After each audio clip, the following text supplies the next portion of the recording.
હવે આગળ વાત કરીએ તો મહેસાણા જિલ્લામાં આવેલા બહુચરાજીમાં રામજી મંદિરથી લઈને બજારમાં અને મેઇન સર્કલ સુધી ઇસ્લામી આતંકવાદીઓની અંતિમ યાત્રા કાઢવામાં આવી। મહેસાણા જિલ્લામાં આવેલા બેચરાજી ખાતે વિશ્વ હિન્દુ પરિષદ તથા બજરંગ દળ દ્વારા કાશ્મીરના પહેલગામમાં જે દુઃખદ ઘટના બની છે તેના અનુસંધાને બેચરાજીમાં રામજી મંદિરથી લઈને બજારમાં ત્યારબાદ મેઇન સર્કલ સુધી ઇસ્લામી આતંકવાદીઓની અંતિમ યાત્રા કાઢવામાં આવી હતી। ઇસ્લામી જેહાદીઓનું જાહેરમાં પુતળા દહન કરવામાં આવ્યું હતું। આ કાર્યક્રમમાં સમગ્ર હિન્દુ સમાજનો જન આક્રોશ જોવા મળ્યો હતો।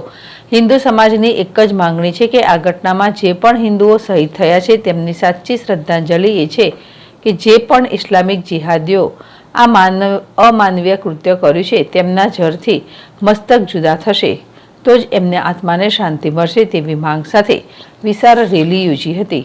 રેલી યોજાયા બાદ બેચરાજી નામ મુખ્ય સર્કલ પર ઇસ્લામિક આતંકવાદીઓના પુતળા દહન કરી વિરોધ પ્રદર્શન કરવામાં આવ્યું હતું। ભાવિન ભાવસા, ZSTV, મહેસાણા।